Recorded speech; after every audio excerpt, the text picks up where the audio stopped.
Hello and welcome to Icelandic Turf House. My name's Anthony Hamer. I designed and built it and I'd love to show you around. So if we look at the overall layout of the site, we've got the turf house and then we've got the toilet and shower block. We've got the cooking and barbecue seating area. So first we'll show you around the turf house itself. I built it in a Viking style, so we've got the dragons and the sheep's skull and the beautiful turf walls and turf roof.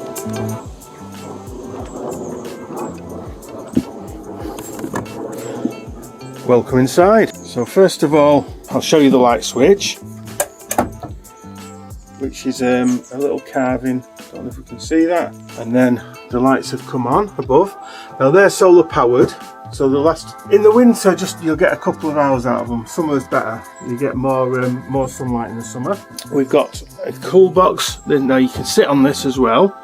So that's the cool box, and then a spare cover for the bed if it's a bit chilly in the winter, depending if you've got a pet dog bowl. And then we've got a little Viking oil lamp. So that's a replica from an archaeological dig in Sweden. It's just filled with ordinary vegetable oil and you use it like a candle.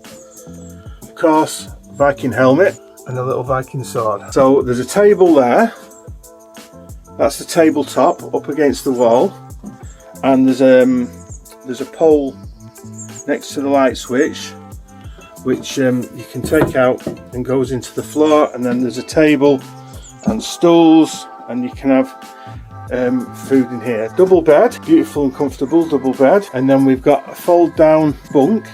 I mean, in theory you could sleep 4 adults in here, but it's quite small for 4 adults, so it's basically for family, mum, dad, 2 kids, or however it works. And then we've got a dresser with clean fresh drinking water, cups, drinking horns, spare oil there in the middle for the oil lamp, Viking oil lamp, knives and forks, hand forged knives, and the forks are the same, hand forged.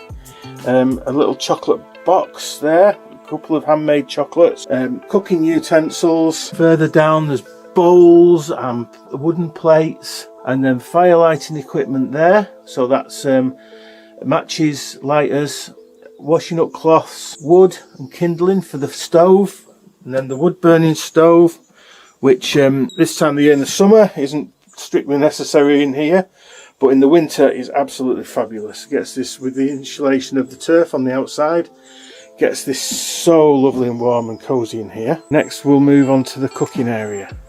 So we've got the outside cooking and dining area. Now you can actually cook on that stove inside the turf house if the weather's really bad. Now these panels fold down. On a beautiful day you get a great view all around while you're cooking and eating. Then, because it looks out of place a bit, this is a dresser that I've made which holds a camping stove.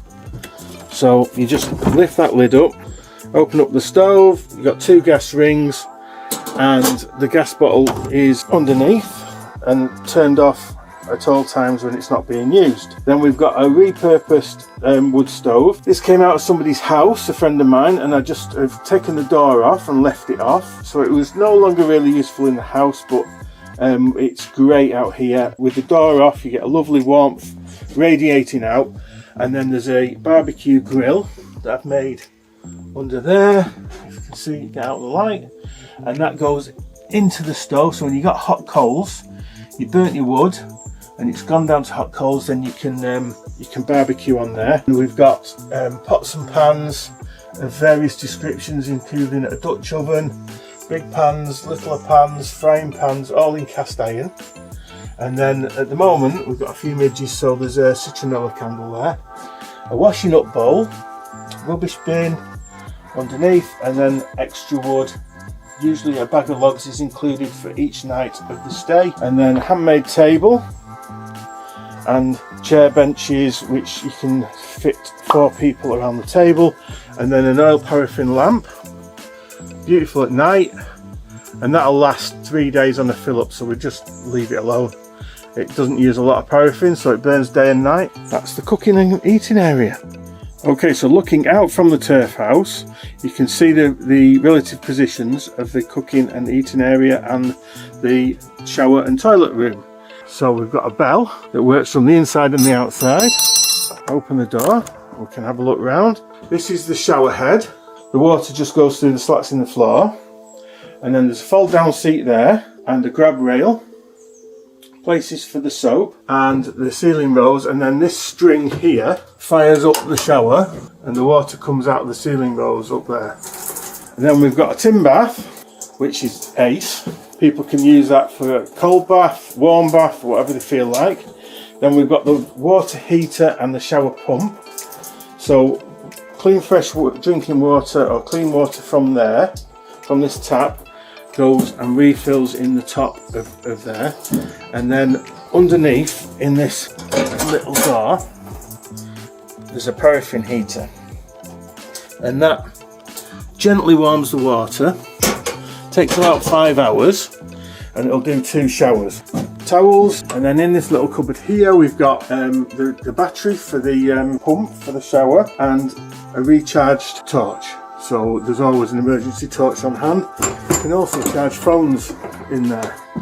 Full length mirror, a bucket for transporting water, and then we move on to, well, we've got a paraffin lamp there again, just runs 24 hours a day, it'll last for 3 or 4 days on a fill up. And then we've got a hand washing basin, water for hand washing, loo with a view, toilet roll holder, and then it's nice and clean so we don't have to worry about what we see. This is a composting toilet, so the dry-ish things go at the back here, and then you can see at the front is where the liquid will go, and the dry is kept as dry as possible, and the flush is wood ash in there that's kept from the fires.